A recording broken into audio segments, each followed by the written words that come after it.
Bien, eh, buenas tardes a todos, profesor, ahí estamos esperando a que se conecte. Profesor, un gusto, muchas gracias. Buenas tardes a todos, gracias por conectarse, gracias a los que se están conectando también.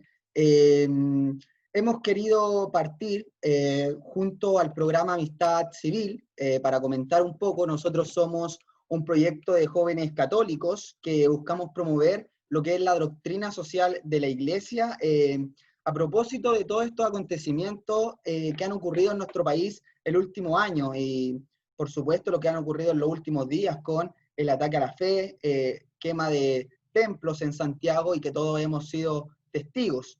Y hemos querido precisamente partir nuestro trabajo con esta primera charla sobre el rol de los católicos frente a la Constitución y plebiscito que tendremos este domingo, una instancia histórica en donde todos los chilenos estamos llamados a participar de una instancia de votación, donde decidiremos si aprobamos o rechazamos una nueva constitución. Antes de partir, quiero dar algunos avisos administrativos.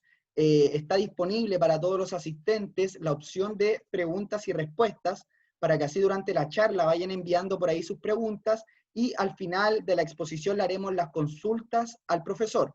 También les pedimos a aquellos que no hayan recibido la invitación a esta charla por algún miembro del proyecto Amistad Civil o el proyecto Vencer, que nos dejen sus datos en el chat, y así nosotros los podemos invitar a nuestras próximas sesiones. Como les decía, muchas gracias, profesor, por estar en esta oportunidad. El profesor Carlos Frontaura es abogado por la Pontificia Universidad Católica de Chile, es profesor de la Facultad de Derecho de la Pontificia Universidad Católica, facultad en la cual fue decano también, y es consejero, bien digo, del Instituto Nacional de Derechos Humanos, designado por el Senado de Chile.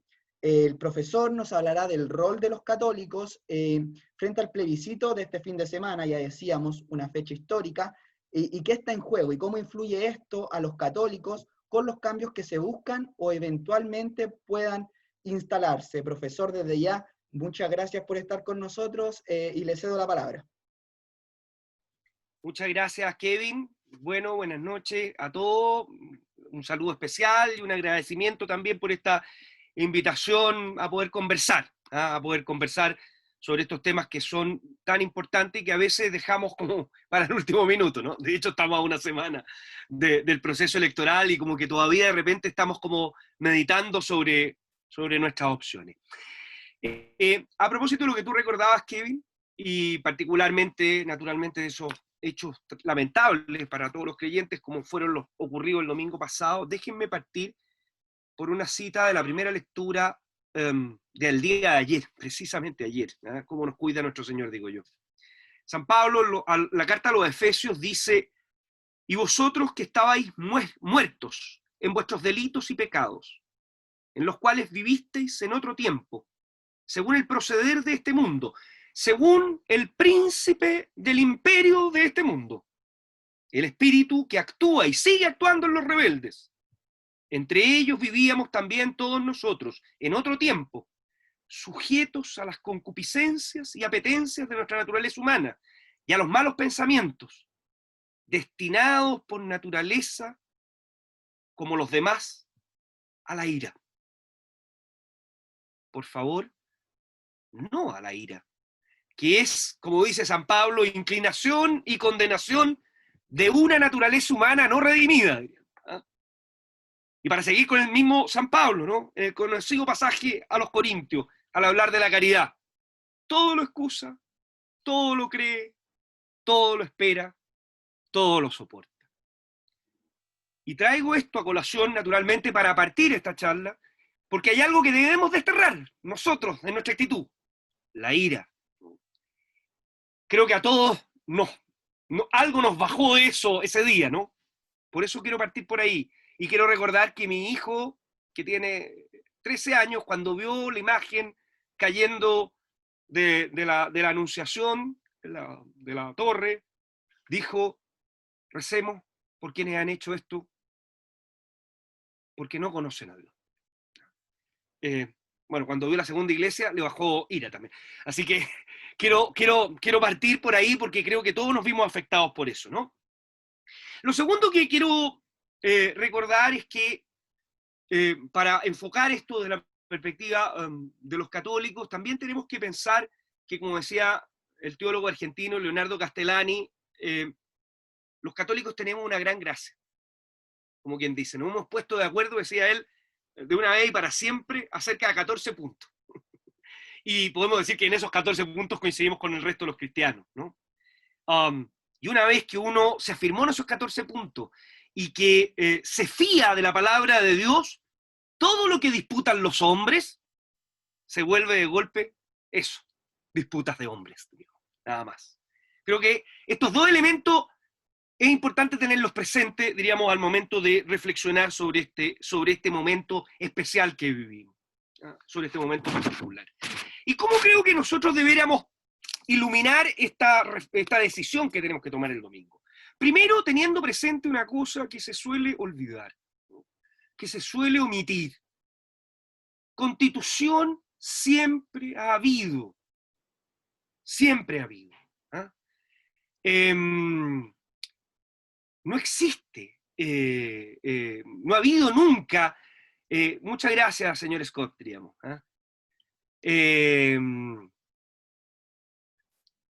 Nunca ha existido, no existe esta cosa fundante de la modernidad que piensa que la Constitución solo existe a partir de un momento determinado, ¿no? Esta es una idea equivocada. La Constitución siempre ha existido. Lo que existe modernamente es el constitucionalismo, que tiene una pretensión fundadora o refundadora, pero Constitución los pueblos siempre han tenido. Lo segundo es que república también siempre ha existido, porque república no significa otra cosa que intentar cumplir con la justicia. Simplemente república significa oposición a la tiranía.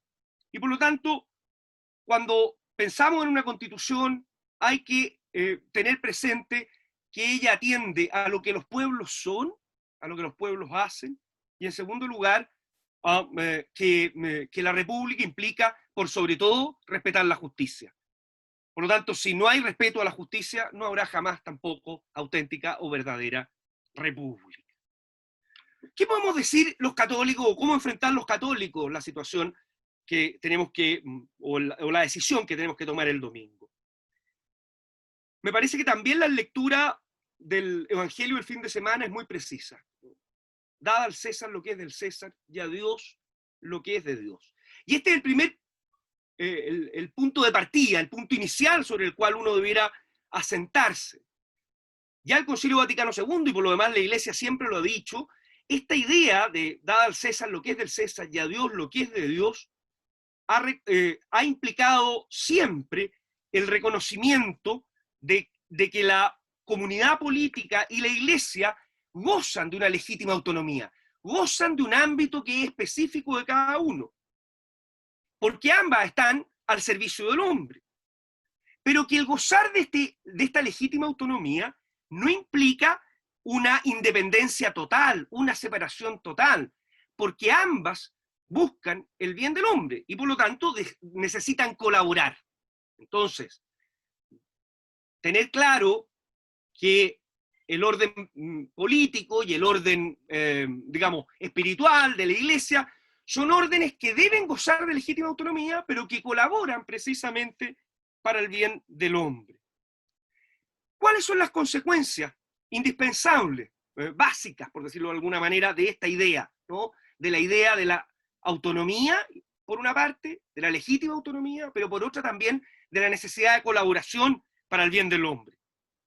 En primer lugar, que salvo que la autoridad ordene ofender la ley de Dios o realizar un mal, los fieles cristianos debemos obedecer la autoridad y la ley humana por un deber de conciencia, no simplemente porque nos vayan a aplicar una pena o un castigo, sino que tenemos la obligación de obedecerla en conciencia, porque la autoridad y la ley han sido queridos por Dios precisamente para nuestro bien, para el ordenamiento de las cosas temporales. Ahora bien, e insisto, por supuesto, siempre que esa ley no obligue a realizar un mal o a atentar contra la ley de Dios. En ese caso no podemos estar obligados en conciencia. Podemos estar obligados a soportar un mal, mas no a hacerlo. Bien, pero esto también lleva como consecuencia a que la autoridad tiene también que actuar rectamente y mandar en justicia. Es un deber de conciencia. Por una parte hay un deber de conciencia de los gobernados, digámoslo así, a cumplir la ley y la autoridad porque ha sido querida y puesta por Dios para nuestro bien, pero por otro, también la autoridad tiene un deber de conciencia que consiste en obrar rectamente y en mandar en justicia. Esta es la primera consecuencia de esta autonomía. La segunda consecuencia que me parece imprescindible es que los fieles creyentes tenemos el deber de cooperar con la sociedad política en la que estamos, con la comunidad política. Tenemos que aportar a la vida pública y al gobierno temporal de la polis, digamos, o de la ciudad terrena. No podemos excluirnos de esa tarea. Esa es parte de nuestra obligación. Esta es la segunda consecuencia. Dad al César lo que es del César. Y eso implica también comprometerse, trabajar, asistir, colaborar con el bien común. En tercer término, trabajar por el bien común, trabajar por un mundo mejor, no puede conducirnos a confiar en un paraíso intramundano. Y esto es clave para un creyente. El paraíso intramundano es una promesa falsa y utópica, porque la naturaleza humana, herida por el pecado, no puede ser redimida por nuestras propias fuerzas, por nuestras propias capacidades. Solo puede ser redimida por Cristo y por la gracia. Por lo tanto, que nos comprometamos con el servicio del bien común no implica creer que vamos a ser capaces de construir un paraíso intramundano, una sociedad perfecta. Lo decía San Alberto Hurtado, muy claramente cuando decía el compromiso social que tienen que asumir los cristianos no puede significar u olvidar que la sociedad humana, por buena que sea, va a ser siempre una sociedad perfectible y va a estar llena de fallas y de imperfecciones, porque los seres humanos no somos capaces de resolver, de redimir a nuestra propia naturaleza caída. Por lo tanto, la esperanza cristiana no puede confundirse con un paraíso terreno, con una utopía o con un proyecto político.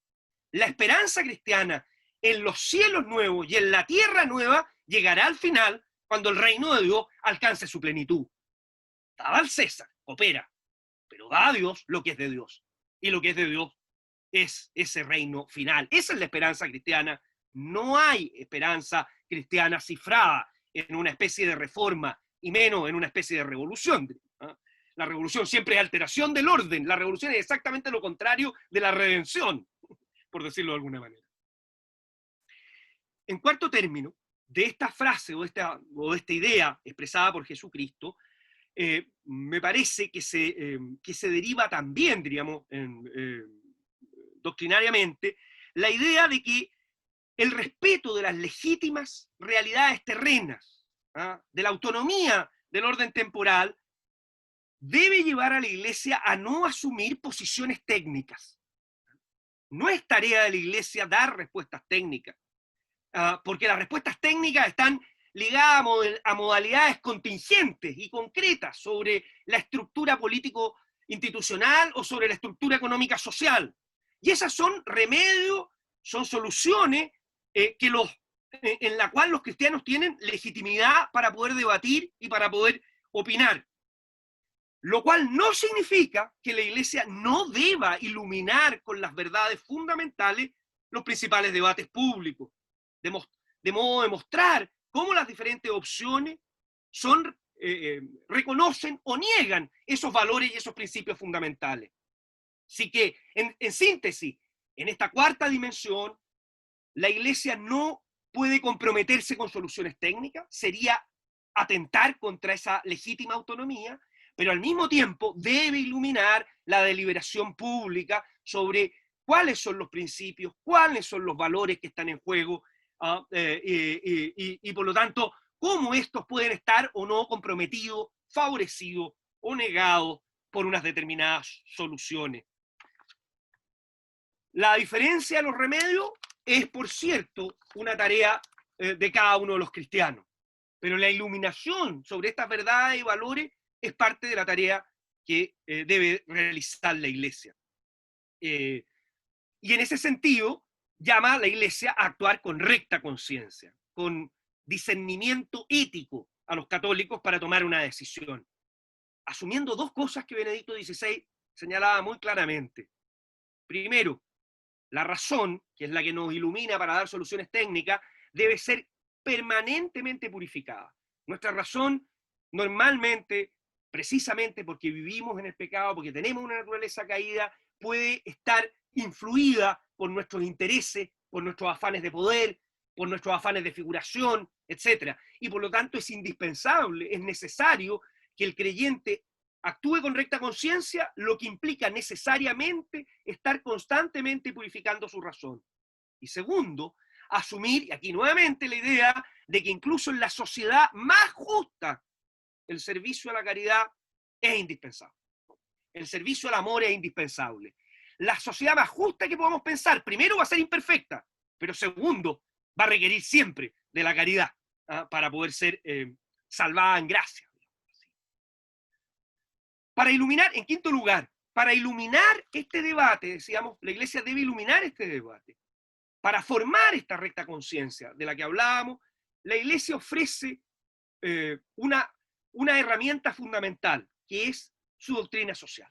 La doctrina social de la Iglesia es la herramienta, es una de las herramientas, no es la única, pero es una de las herramientas más importantes para iluminar los debates públicos, para formar esa recta conciencia. Y hay que tener claro que la doctrina social ofrece dos cosas diferentes, dos elementos fundamentales, digamos. Primero, principios permanentes, que deben ordenar la vida social, que deben guiarla, que deben moverla. Y estos principios son, por todos conocidos en general, pero los voy a repetir, ¿no? Dignidad humana, bien común, subsidiariedad y solidaridad. Estos son los cuatro principios fundamentales con los cuales la Iglesia quiere ordenar la formación de la recta conciencia y la formación de la vida social. Nuevamente, se trata de principios que ordenan, que guían, no de concreciones específicas, no de soluciones técnicas. Esto es lo que quiero decir. Y por otra parte, aparte, fuera de los principios, están los valores fundamentales a los cuales hay que servir: verdad, libertad, justicia y amor. Entonces, la Iglesia ilumina con mucho de su doctrina, pero especialmente con la doctrina social de la Iglesia. Y en ella lo hace a través de estos principios que deben orientar el orden político y la sociedad, el orden social, y por otra parte con valores a los cuales deben servir, que son estos que ya he señalado, que deben estructurar la conducción ordenada. Los valores, por supuesto, requieren poner en práctica los principios en la sociedad, pero también exigen en la práctica de virtudes personales. No es posible exigirle a la sociedad, simplemente a las estructuras, por decirlo de alguna manera, que concreten estos principios y no exigirse uno personalmente la práctica de las virtudes. Si no hacemos eso, entonces no estaremos siendo leales a la doctrina social de la Iglesia. Por último, me parece que es indispensable en este plano de la doctrina social de la Iglesia no olvidar que ni principios ni valores pueden ser instrumentalizados, y se instrumentalizan cuando se los considera de manera parcial, cuando no se los inserta dentro de una visión antropológica, dentro de una visión global, donde ellos están considerados. No, estos no son principios aislados, y menos se concretan en determinadas soluciones institucionalizadas. Eso no es suficiente, digamos, eso no es verdadero. Eso hace que la Iglesia no tome posiciones determinadas, vuelvo a repetir, sino que simplemente oriente a través de estos principios y estos valores. Sin embargo, y estos son los criterios, ¿no? Legitimidad de los órdenes que se complementan, que colaboran para el bien de las personas. La Iglesia no entra en soluciones técnicas, pero sí orienta en virtud de esos principios y estos valores.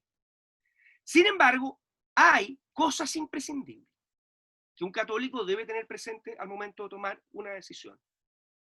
La primera es que toda sociedad humana requiere de una autoridad que la dirija, cuya causa última es siempre Dios. Él es el auténtico soberano del universo. Por lo tanto, no hay otro soberano más que Dios. Cualquier otra pretensión de sustituir a Dios como soberano y fundar, por lo tanto, el orden moral, social y político es falso y es contrario a la fe cristiana. Y esto hay que tenerlo muy presente. Entonces, somos libres para elegir en la sociedad humana el tipo de estructura que nos queremos dar, siempre que entendamos que la causa última y el auténtico soberano del universo, el creador, es Dios. Y siempre que busquemos, promovamos y garanticemos el bien común y los demás principios a partir de esa estructura. En segundo lugar, una segunda cosa imprescindible, es que la opción escogida debe favorecer que el orden temporal, como decíamos hace un rato atrás, se cimente sobre los principios permanentes y los valores fundamentales de la doctrina social de la Iglesia. Ambos elementos se necesitan: dignidad humana, bien común, subsidiariedad y solidaridad, los principios. Y por otra parte, los valores, verdad, libertad, justicia y amor. Si no trabajan en conjunto, no estamos realmente favoreciendo el desarrollo de estos principios. Por eso es que vuelvo a insistir, es importante no instrumentalizar, porque esto es lo que muchas veces sucede en la vida política. No debemos instrumentalizar los principios o valores. Esto sucede cuando los concebimos de manera parcial, de manera incompleta, de manera errónea, desarticulada o descontextualizada, y lo usamos como simples consignas ideológicas.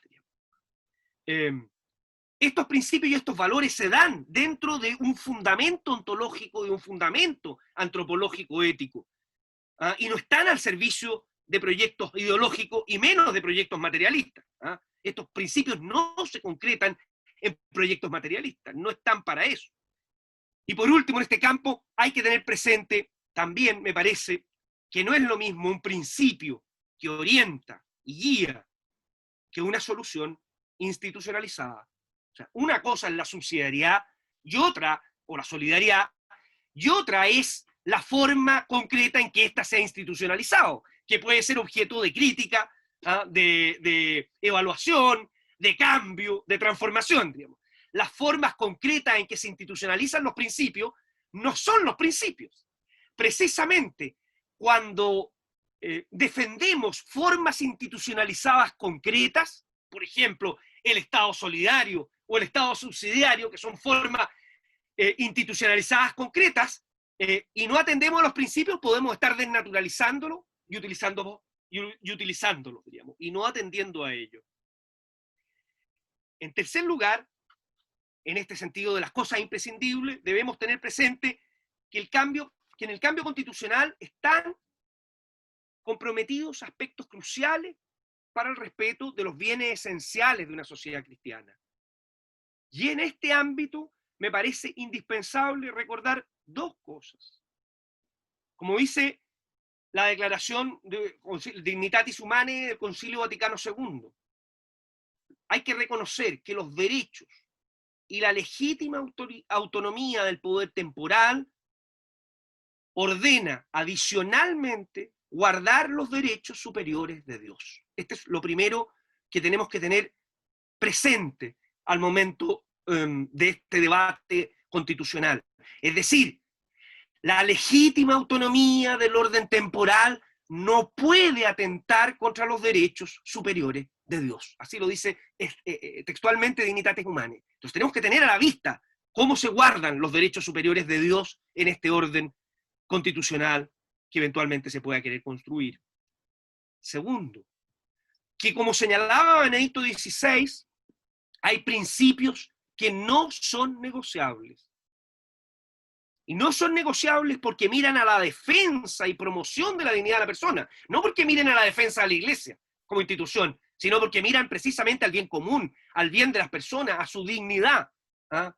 Y dentro de esos principios, Benedicto XVI mencionó tres en concreto: la protección de la vida en todas sus etapas, desde la concepción hasta la muerte natural, el reconocimiento y promoción de la estructura natural de la familia, comunión entre un hombre y una mujer, basada en el matrimonio. Y en tercer lugar, la protección del derecho de los padres a educar a los hijos. Vuelvo a recordar, cosas imprescindibles, cosas imprescindibles. Primero, que el poder, la causa última de todo el poder es Dios, y que cualquier estructura que nos demos tiene que mirar y respetar los derechos de Dios y mirar al bien común. Segundo, los principios y valores de la doctrina social de la Iglesia, pero no instrumentalizados, sino que mirándolos sanamente, con una razón que se purifica. Tercero, respetar estos principios no negociables a los que hemos hecho referencia. El derecho a la vida, desde la concepción hasta la muerte natural, la familia natural, fundada en el matrimonio, y la protección de los derechos de los padres a educar a sus hijos. Concretando, para después dejar espacio para la pregunta, ¿no? Concretando. O tratando de aplicar lo anterior. Yo creo que se pueden decir dos cosas. Lo primero, que evidentemente este proceso genera una incertidumbre de contenido, lo han dicho todos. La supuesta hoja en blanco, ¿no? Por decirlo de alguna manera. Y eso naturalmente genera una incertidumbre respecto de los contenidos. Ahora, esa incertidumbre tiene muchas, o esa hoja en blanco tiene muchas posibilidades o muchas consecuencias. Pero me parece que hay algunos puntos claves, algunos puntos sobre los cuales esa incertidumbre es más, no solo puede ser mayor, sino que es más grave como tal, diríamos. Primero, la protección de la vida del que está por nacer, que como ustedes saben, hoy día, y a pesar de la aprobación de la ley de aborto en 3 causales, a pesar de eso, nuestra Constitución protege o llama a la ley a proteger la vida del que está por nacer y por lo tanto establece un mandato. Segundo, los derechos asociados a las iglesias y sus instituciones, que también son libertades que hoy día están establecidas en nuestra Constitución. La libertad de las conciencias y la libertad de las iglesias para poder llevar adelante su tarea. Tercero, la libertad de enseñanza y la prioridad que tienen los padres sobre la formación y educación de sus hijos en todos los ámbitos. Al menos estos 3 elementos están hoy día consagrados en nuestra actual Constitución y están definidos con bastante claridad. Y sobre ellos tenemos legítimas dudas, o yo al menos tengo legítimas dudas e incertidumbre sobre cómo puedan ser consagrados en la próxima Constitución de existir tal. Tengo claro que los resguardos legales y constitucionales son prácticamente inútiles frente a los cambios culturales de grandes dimensiones.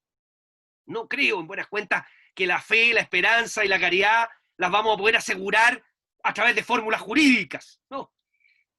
Sería un falso idealismo, sería una utopía, aquellas que criticábamos al principio, pensar que existe un paraíso terrenal. Sin embargo, no es indiferente ni para los creyentes, ni para los pueblos, que ciertos aspectos o dimensiones estén o no reconocidos en la normativa legal.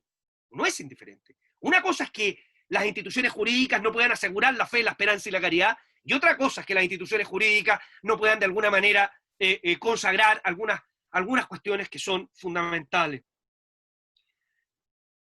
En este sentido, los creyentes aspiramos no solo a que el orden jurídico no nos obligue a cometer actos injustos, lo que partíamos al principio, ¿no?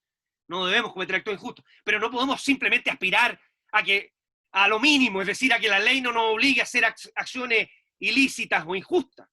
Aspiramos a tener ciertos derechos y libertades que nos han, como los mencionaba anteriormente, que nos han permitido y que nos puedan permitir desarrollar públicamente aquel aspecto de nuestra vida que nos define esencialmente, porque esta es la gracia. Estos elementos a los que hemos hecho mención no son elementos circunstanciales, no tienen que ver con si yo soy capaz de desarrollar mis aptitudes artísticas o mis capacidades. No, para nosotros estos elementos nos definen esencialmente, porque está en juego lo más importante de nuestra vida, que es la salvación de nuestra alma. Por eso es que aspiramos a poder ejercer en términos públicos nuestra fe, y no simplemente limitarnos a que no nos impongan realizar males, que es, como digo, lo mínimo. Por lo demás, estos bienes que hoy día sí están consagrados en la Constitución, me refiero al derecho a la vida y a la protección del que está por nacer, me refiero a la libertad de la Iglesia y de las instituciones para poder promover y practicar públicamente el culto, a la libertad de enseñanza y a la prioridad de los padres sobre la formación y la educación de sus hijos, que como ustedes saben ha estado en juego y en debate, incluso existiendo las normas que existen hoy día constitucionalmente, diríamos, en las últimas semanas. Bueno, aspiramos a que esos bienes no solamente son importantes para nosotros, sino que son un bien fundamental para los pueblos. Lo son no solo en un sentido que podríamos denominar liberal o pragmático, es decir, en la lógica de que su existencia permite que todas las personas puedan eventualmente encontrar su camino hacia la fe, sino en uno con un significado ético mucho más hondo. La presencia de estos valores, a mi juicio, contribuye a mantener aquella luz que brilla en la razón de los hombres. San Juan Cárpatos, un monje del siglo VII, decía: lucha por guardar intacta la luz que brilla en tu razón. Si comienzas a ver con los ojos de la pasión, el Señor te cubre de tinieblas. Él sacará el freno que está delante de ti y faltará la luz de tus ojos. Lucha por guardar intacta la luz que brilla en tu razón. Yo digo, estos valores contribuyen a mantener aquella luz intacta, o por lo menos en parte. Es decir, contribuyen a mantener la conciencia. Su ausencia, en cambio, preanuncia, como lo demuestra toda la historia, su oscurecimiento moral y por lo mismo un gran peligro para el bien de toda la humanidad. Pensemos simplemente por un minuto lo que ha significado en el occidente cristiano la aprobación de leyes de aborto cada vez más amplias. ¿Cómo se ha oscurecido la conciencia moral de los pueblos? Basta ir a algunos lugares del mundo europeo donde los debates se daban de tal manera que había amplios sectores de la población que, sin ser creyentes, oponían objeción de conciencia frente a este tema o oponían razones humanas y de ley natural para oponerse, y que hoy día parecen haber caído en grandes nebulosas, porque se oscurece la conciencia moral. Tenemos que defender esa luz, y estos derechos nos ayudan a defender esa luz, y por lo tanto su desaparición significa un bien, un peligro para toda la humanidad. En verdad no podría ser de otro modo, porque en aquel espacio, en la conciencia radica la característica más propia del hombre, su identidad misma. El hecho de ser a imagen y semejanza de Dios es la habitación, es donde Dios habita. Esto es lo primero.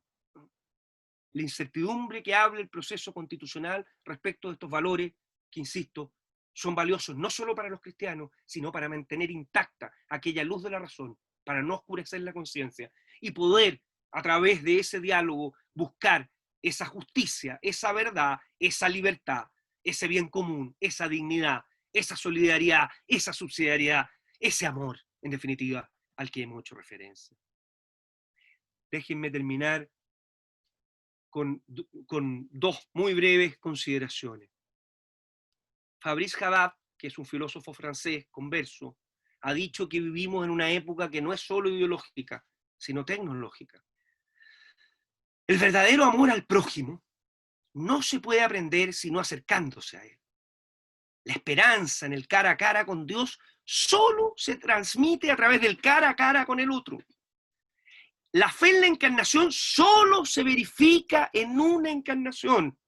La gracia, en definitiva, solo se manifiesta en una presencia gratuita e incluso inútil. Aquí radica la esencia de nuestra fe. Por lo tanto, el amor no se garantiza ni ideológicamente ni tecnológicamente. Ninguna tecnología política ni estructura socioeconómica garantizará ni reemplazará la tarea concreta de amor al prójimo que se realiza en el encuentro personal y en la donación gratuita, en la donación inútil, como dice Haddad. No está en la tecnología política o en la tecnología económica, donde podremos encontrar respuesta a los principios. Lo segundo, sin ira, como partimos, sin ira, pero con firmeza, con virilidad, con decisión para defender la verdad. El diálogo se vuelve infecundo y falso si queda excluida la verdad y por tanto se llena de pura mundanidad. Esta es también, no es también, esta es la auténtica caridad. Entonces, amigos míos, frente a la realidad que estamos viviendo, frente al proceso de liberación que estamos viviendo, yo los invito a dos cosas. Primera, fórmense rectamente su conciencia. Y formarse rectamente su conciencia significa no ceder frente a consignas ni a instrumentalizaciones de aquellos valores fundamentales. Y esos valores fundamentales suponen reconocer los derechos de Dios y suponen reconocer los derechos de los hombres, como la vida, como la familia, como la libertad de enseñanza, como el derecho de los padres a educar a sus hijos. Estos son bienes fundamentales. Son bienes no negociables, como decía Benedicto XVI. ¿Van a estar mejor protegidos estos bienes en un nuevo proyecto constitucional? ¿Van a hacer estos bienes, así como aquellos que se refieren aquellos a los que se refiere la doctrina social de la Iglesia, aquellos principios, la dignidad humana, el bien común, la subsidiariedad, la solidaridad, y los valores que defiende la doctrina social de la Iglesia, la verdad, la justicia, la libertad y el amor, van a estar mejor desarrollados en una nueva estructura constitucional? Esta es la pregunta que nos tenemos que hacer. Teniendo claro que ni pretendemos que las estructuras jurídicas salvaguarden nuestra fe, porque nuestra fe está más allá de las estructuras jurídicas, y teniendo claro que no existe paraíso intramundano. Cualquier promesa de paraíso intramundano es ya de por sí falsa. Y todo esto tenemos que hacerlo sin ira, pero con virilidad. No se trata de consejos medios psicológicos, de diálogo. El diálogo sin verdad no es tal. Por lo tanto, sin ira, pero con firmeza, con decisión, para entrar en un diálogo en el cual se busca la verdad. Si no se busca la verdad, entonces es un diálogo falso. Es un diálogo que no aporta caridad. Sin ira y con caridad. Pero la caridad implica defender la verdad, buscar la verdad, anhelar la verdad. Esta es la tarea que tenemos por delante, dando al César lo que es del César y a Dios lo que es de Dios. Kevin, muchas gracias. Bien, profesor. No, muchas gracias a usted. Yo creo que una gran exposición. Acá tenemos varias preguntas que le queremos ir comentando para que nos pueda orientar también. Yo creo que nosotros como católicos muchos tenemos muchas dudas aún, faltando tampoco, o sea, el domingo la elección y todavía hay muchas dudas y yo creo que esta es una gran instancia para ir pudiendo aclarar esas dudas. Gaby Valenzuela nos dice más bien que hay muchas buenas personas que piensan que es bueno darse la oportunidad para hacer, entre comillas, grandes cambios. Pero ¿qué seguridad tenemos de que no se imponga, por ejemplo, la ideología marxista, que ya se viene trabajando hace mucho tiempo, a través del feminismo, LGTB, etc. Y que en parte, comentario mío, son también muchos de los promotores que están impulsando este nuevo proceso constitucional? Sí. Mira, yo diría dos cosas. Siempre uno tiene que salvar la intención de las personas, ¿no? Y pensar que aquellas personas están tratando de actuar o que la gente está tratando de actuar en general bien. Pero por eso el deber moral fundamental de un creyente y de un católico es formar rectamente su conciencia y aprender a discernir a nivel de los principios, pero también a nivel contingente. ¿Qué es lo que está ocurriendo? ¿Qué es lo que defienden cada una de las distintas posiciones, qué es lo que aspiran y qué es lo que quieren. Porque eso también es un elemento fundamental de nuestra recta conciencia. No se trata simplemente de especulación, esto no es una cuestión especulativa, es una cuestión especulativa pero también contingente. Y por lo tanto nosotros tenemos que discernir qué es lo que están propugnando unos u otros, digamos, para también, en función de eso y a la luz de los principios, tomar nuestra decisión. Ahora, ¿qué es lo que puede salir en el caso de aprobarse una nueva constitución? ¿Qué proyecto vendrá o no vendrá? Eso no lo puede decir nadie. Nosotros podemos decir lo que hay, no podemos decir lo que vendrá. Hay algunos que han sostenido, bueno, que puede venir, si es que, por ejemplo, no saliera la idea de una nueva constitución, podría venir una violencia mayor.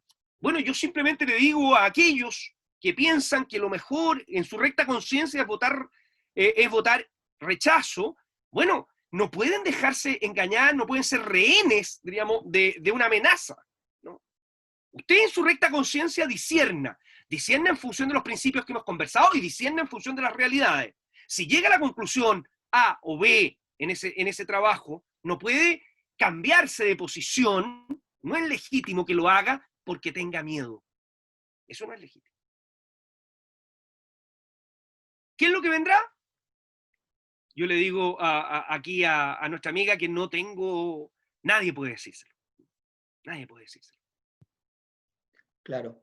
Florencia también, profesor, comenta si podría aclarar en qué categoría quedan los principios irrenunciables, por ejemplo, no votar por candidatos o programas que atenten contra el valor de la vida, con el aborto, la familia, con el matrimonio homosexual y el derecho de los padres a educar a sus hijos, que también lo hemos visto hace poco, eso. Bueno, a mí me parece que la doctrina católica en esto es muy clara, ¿no?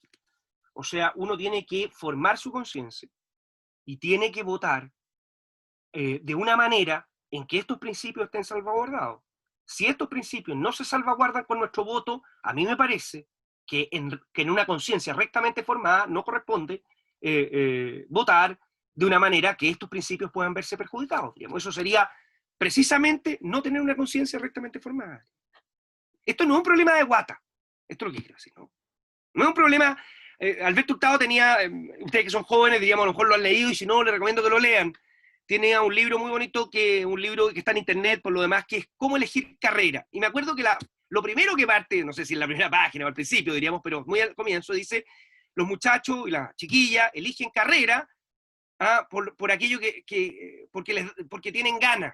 Pero por favor, si las ganas están en la guata, diríamos, ¿no? No podemos tomar una decisión tan relevante para el futuro del país y que nos compromete desde las ganas o desde la guata. Tenemos que tomarla con recta conciencia. Y tomarla con recta conciencia supone discernir quiénes y qué defiende o cómo se resguardan de mejor manera estos principios no negociables y de qué manera estos se ven o pueden verse perjudicados. Claro. Acá, profesor, hay otra pregunta también un comentario. ¿Este proceso constitucional se inició debido a una presión de parte de un sector político utilizando ataques violentos? Dicha violencia tuvo dentro más de 35 ataques a templos cristianos, evidentemente un ataque a la libertad religiosa, y el domingo en un solo día fueron 2, lo que comentábamos un poco al principio. ¿Eso no obliga al cristiano, por ser cristiano, negarse a este proceso constituyente votando por la opción que permite eso? A mí me parece que, bueno, mira, dos cosas. El día 12, la gente se le olvida los documentos, y la gente se acuerda del día 15 de noviembre, diríamos, donde se firma el acuerdo, qué sé yo, por la nueva constitución o por la constitución y la paz, no me acuerdo cómo se llama, ¿no? El día 12 de noviembre hubo un documento muy importante que firmaron todos los partidos de oposición. En ese documento, los partidos de oposición dicen textualmente que las vías de hecho han impulsado un movimiento constitucional. Para quien tenga un mínimo de formación jurídica sabe que las vías de hecho son contrarias a las vías del derecho. Precisamente lo que el derecho trata es de evitar las vías de hecho, ¿no? Entonces, nosotros tenemos que tener conciencia sobre cómo se inició ese proceso constitucional. Tenemos que tener conciencia de cómo se han desarrollado los hechos en el último tiempo. Y tenemos que tener conciencia sobre cuáles son los valores fundamentales que están en juego. Y en función de eso, discernir con una recta conciencia esto es, yo no les puedo decir que voten, me parecería que estaría afectando precisamente lo que estoy tratando de definir, pero sí creo que tienen que discernir el inicio del proceso, el desarrollo de este proceso y las posibles consecuencias de este proceso. Bien. Profesor, también acá nos hacen otra pregunta, las hermanas Mater Dei, que le agradecemos que se hayan podido conectar, los felicitan por su gran exposición y se lo agradecen enormemente y preguntan que muchos católicos dicen que la opción por una asamblea constituyente de alguna manera representaría al pueblo y las necesidades reales que existen en el orden de la salud, la educación, en fin, todas las consignas que hemos escuchado. ¿Usted cree que esto es una alternativa buena o viable o se puede ver desde ese punto de vista? Bueno, yo diría dos cosas frente a eso. Lo primero es que no podemos olvidar que no hay otro soberano que Dios. Eso es lo que nosotros creemos. Por lo tanto, cualquier pretensión de una persona, de una mayoría, de unos pocos, o de la unanimidad de los seres humanos, por tratar de instalarse como el único soberano y el verdadero soberano es falsa y es contraria a la fe. Esto es lo primero, ¿no? Esto no quiere decir, diríamos, en fin, este es el primer principio sobre el cual tenemos que trabajar. El segundo principio me parece que nosotros debemos trabajar es que, por supuesto, las comunidades políticas tienen, digamos, que establecer mecanismos para poder resolver sus diferencias. Y el que participen todos es bueno, ¿no? Eso es bueno, nadie podría negarlo, diríamos, ¿no? Y en ese sentido podría ser positivo, siempre que haya un reconocimiento de que no es el soberano absoluto, diríamos, ¿no? Por una parte. Y segundo, que en ese debate por participación no podemos utilizar o instrumentalizar las soluciones concretas. Las soluciones concretas pueden ser mejores o peores. Y usted puede tener una legítima opinión, por ejemplo, sosteniendo que un sistema de bonos que beneficia a los sectores más empobrecidos de Chile es un mejor mecanismo o remedio para satisfacer ciertas necesidades materiales que tiene la sociedad. Pero también es legítimo que otra persona sostenga que el mejor remedio para eso es un voucher. Entonces, esas son decisiones técnicas. Lo importante es que no instrumentalicemos ni unas ni otras. Entonces, el soberano, el único soberano es Dios. Por supuesto que es conveniente y es buena la participación de todos para la resolución de los problemas.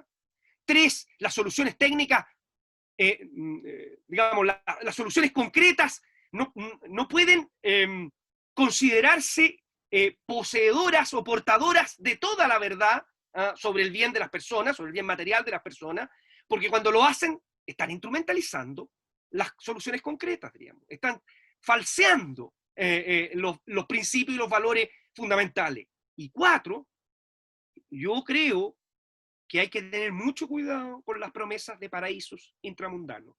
Las promesas de paraísos intramundanos generan frustración y a la larga, desgraciadamente, ira, porque son falsas, porque son utópicas, porque son imposibles. Claro. Tenemos más preguntas, han hecho muchas preguntas, agradecemos eso, tenemos hartos participantes igual pedir disculpas porque son muchas las preguntas y no se podrán hacer todas por temas de tiempo, así que trataremos de juntar algunas y las vamos haciendo al profesor. Eduardo Alsina pregunta, si el gobierno termina finalmente anulando la libertad de conciencia, de enseñanza u otras libertades, ¿cuál es la obligación del cristiano católico? ¿Debe resistir? ¿Debe defenderse? ¿Cuál? Bueno, a ver, lo que pasa es que ahí tenemos dos planos distintos, ¿no? La primera idea es que el cristiano en principio, como decíamos al principio, ¿no es cierto?, no puede estar obligado a realizar un mal, pero sí puede estar forzado bajo las circunstancias o determinadas circunstancias a resistir un mal, diríamos, a padecerlo, diríamos, es el martirio, ¿no? El martirio es expresión del padecimiento también, de un mal, diríamos, de un mal, de una realidad injusta. Y mártires está llena la historia, y como ustedes saben, el siglo XX ha sido probablemente, ha habido más mártires que en toda la historia de la humanidad o del cristianismo, digamos.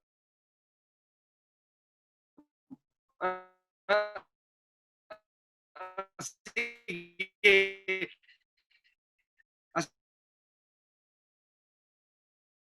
preparados, si que esa fuera mucho mejor que yo. Hay ocasiones y circunstancias en las cuales también es legítimo y es lícito resistir.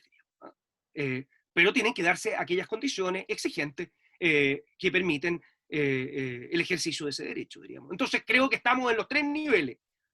La ley nos puede obligar, no nos puede obligar a realizar un mal, y en ese caso es clarísimo que tenemos que resistir, ¿no? Si la ley nos impone realizar un mal, si nos impone a nosotros abortar, deberemos resistir. Ahora, si esa resistencia ha de ser activa o pasiva, eso dependerá si se dan otro tipo de condiciones. Y si es pasiva, tendremos que aceptar el martirio. Y acuérdense que el martirio no siempre es... no me acuerdo ahora qué santo hacía una reflexión de que el martirio no es siempre esperar, digamos, que va a morir por Cristo. A veces es sufrir diariamente la incomprensión, la exclusión, la pobreza, lo que sea, por causa del reino. Bien. Hay otra pregunta acá y la vamos a relacionar con la que nos hizo Felipe Godoy, que ha sido criticado el rol subsidiario del Estado, el cual se encuentra consagrado en nuestra actual Constitución. Si se logra quitar la subsidiariedad, que el principio o qué cosa lo reemplazaría, qué principio o qué cosa lo reemplazaría. Si es que nos podría comentar eso desde la doctrina social de la Iglesia y puede comentar junto a esto el elemento más bien solidario de la actual Constitución que también se critica mucho y que muchas personas dicen que está ausente en esta Constitución. Uh-huh. De acuerdo. Bueno, yo le diría dos cosas. Una, que si se suprime la idea de la subsidiariedad, es decir, el respeto por los derechos de las personas y de los cuerpos intermedios, en el buen sentido, en el sentido de la doctrina social tradicional, ¿no? Aquel legítimo espacio de autonomía que no puede ser invadido por los cuerpos superiores, concretamente por el Estado. No sé qué lo puede reemplazar, pero evidentemente nos acercamos a alguna forma de tiranía, alguna forma de totalitarismo, diríamos. Suprimido el principio de subsidiariedad, en el fondo estamos enfrentando alguna forma de tiranía. Puede ser muy grave o más suave, pero tiranía al fin y al cabo, diríamos. Si es que no se respeta los espacios legítimos, insisto, de autonomía tanto de las personas como de sus agrupaciones naturales, de la familia, de los cuerpos intermedios, en fin, etcétera, ¿no? De los distintos niveles que esto implica. Ahora, respecto del principio de solidaridad, bueno, yo le diría a esa persona que la actual Constitución contempla algunos criterios del principio de solidaridad. Por ejemplo, toda la regulación impositiva, diríamos. O sea, el hecho de que haya impuestos, de que estos impuestos sean progresivos, es decir, que el que tenga más no solo pague más en un sentido proporcional, sino que además sus impuestos sean más altos, diríamos. ¿Es un principio de solidaridad o no? Entonces, yo creo que aquí hay mucha utilización o manipulación sobre los términos. Esto no quiere decir que todo sea perfecto, si estos son instrumentos y contingentes que se pueden mejorar. Para esto está el debate ciudadano real, no el falso, no el de falsas promesas, el debate ciudadano real. ¿Cómo mejoramos, si es que eventualmente fuera necesario, dosis y cuotas importantes de solidaridad en nuestra sociedad? Ahora, no debemos confundir un principio que debe orientar el orden social, político y económico con una determinada forma concreta de realizarlo.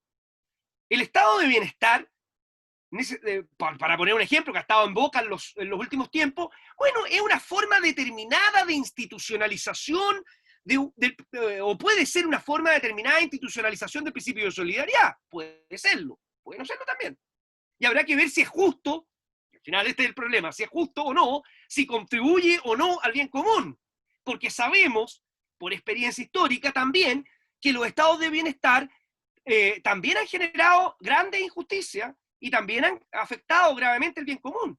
Por lo tanto, las formas concretas, contingentes de llevar a la práctica ciertos principios, que al final son remedios, son siempre debatibles, son siempre imperfectos y jamás van a llevar a la construcción de una sociedad perfecta, diríamos. quienes sostengan eso, en definitiva, están prometiendo un paraíso intramundano. Así es. Vamos a concluir con las dos últimas preguntas. Florencia pregunta, ¿qué podría comentar con respecto a la ideología que representan los sectores de la postura tanto del rechazo como del apruebo? Y si es posible formarse una idea de los resultados de cada proceso viendo quién está detrás de cada uno. Bueno, a ver, por supuesto yo creo que uno siempre tiene que estar mirando quiénes están detrás, ¿no? Y en esto, porque evidentemente tenemos que tomar decisiones concretas. Aquí estamos tratando de iluminar con algunos principios, pero esos principios bajan al debate público y a la contingencia, y uno naturalmente tiene que mirar quiénes están detrás de una posición o de otra, y cómo quienes están detrás de esa posición se aproximan a aquellos principios y valores a los cuales nosotros tributamos, digamos, y nos parecen que son cuestiones no negociables. Eso es un elemento fundamental para poder discernir si voto de una manera o de otra, diríamos. Y por lo tanto, ¿quiénes son los líderes? ¿Quiénes son los que están detrás de una posición u otra? Y cómo ellos se bajan frente a este tipo de valores y principios, me parece a mí que en un discernimiento concreto juega un rol central. Ahora, tenemos que entender que desgraciadamente la modernidad ha, ha inundado de ideología todas las posiciones. Y por lo tanto, muchas personas de los distintos bandos obedecen o actúan de manera ideológica. Y eso a veces significa una manera maniquea, digamos, frente a los temas. Estos son los buenos, estos son los malos, digamos. Acuérdense, sin ira, caridad, pero con verdad, pero sin ira, no en lógica maniquea, diríamos, no en lógica ideológica.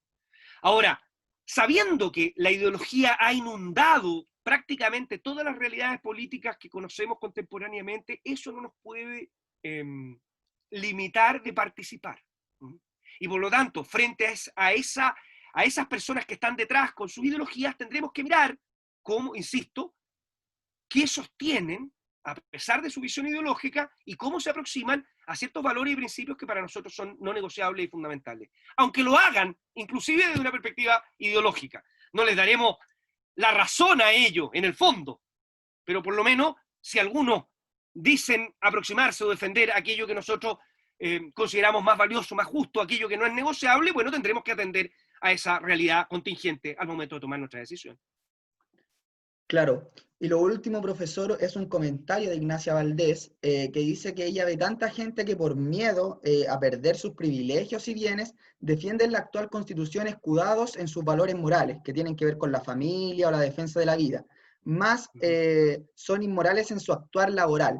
Ella nos dice que cree profundamente en los valores irrenunciables que usted ha hablado, pero le cuesta identificarse con ese grupo porque ve doblez y no necesariamente recta conciencia, y eso la confunde un poco. Bueno, yo a Ignacia solamente le puedo decir que de todo hay en la viña del Señor. Los juicios, no debemos hacer juicios maniqueos. Le encuentro razón en algunos aspectos que ella señala, pero ese doble estándar no es patrimonio, por decirlo de alguna manera, de un solo grupo. No es el patrimonio de los que rechazan o de los que aprueban, de los que están por la Asamblea Constituyente o de la Comisión Mixta. El doble estándar o la imperfección humana, el pecado, es parte de nuestra naturaleza. Y por lo tanto, nosotros tenemos que tener conciencia que cuando votamos, en este caso estamos votando por la Constitución y no necesariamente por personas, diríamos, tenemos que ver de qué manera esos bienes, insisto, se resguardan mejor. Esa es nuestra decisión, ahí tenemos que ver nuestra formación. Ahora, las personas que actúan mal, que actúan con un doble estándar, que no, digamos, que no actúan en su vida, tienen que ser fuente de oración. Siempre. Del apruebo y los del rechazo. Vuelvo al ejemplo de mi hijo, ¿no? Sin ira. Hay que rezar por ello. Quiero decirle algo que le dije hace años atrás a un político importante, diríamos, que me dijo, frente a una determinada situación, me dijo, mira, ahora hemos llegado a la gente inteligente, la gente honesta, la gente buena, en fin, ahora vamos a gobernar de verdad. Y yo le dije, perdóname, pero la inteligencia, la bondad, la honestidad, están más o menos repartidas transversalmente. No existen grupos políticos que sean completamente honestos, completamente buenos, completamente inteligentes o capaces. De todo hay en todas partes, de todo hay en la viña del Señor. Y nosotros tenemos que salvar la intención de las personas, rezar por las personas y defender la verdad. Porque si no la defendemos nosotros, nadie la va a defender. De la mejor manera posible y con todos nuestros personales defectos. Porque también somos pecadores, también somos imperfectos, también a veces actuamos bien y a veces actuamos mal. También a veces actuamos honestamente y a veces actuamos deshonestamente. Porque somos pecadores. No, la redención solo es posible a través de Cristo. Y quien haya, se haya acercado a la vida espiritual de grandes santos se dará cuenta de la infinita cantidad de renuncias que tuvieron. No nos olvidemos que nuestro primer papa, elegido por Jesucristo para fundar su iglesia, Pedro lo negó 3 veces. De esa madera estamos hechos. Todos. Todos. Bien, profesor, muy claro la verdad. Muchas gracias por esta exposición más que necesaria. También le damos las gracias a los asistentes que se pudieron sumar, una alta convocatoria.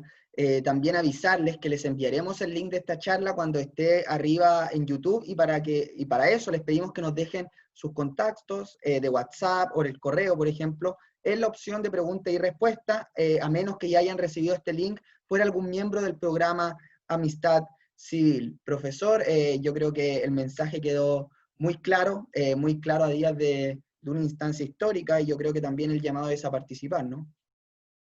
Por supuesto. Tenemos que, como decía al principio, tenemos un deber moral de participar de la vía política y de colaborar con la comunidad, con todos, con creyentes y no creyentes. Tenemos un deber hacia el bien común del orden temporal y no podemos sino participar, en primer lugar. Y en segundo lugar, ya en concreto, porque con esa participación, acuérdense, con una decisión recta, estamos tratando de defender aquellos valores y principios fundamentales que permiten también que nosotros, que nuestra definición fundamental, que es la fe, pueda también tener acogida en esta sociedad.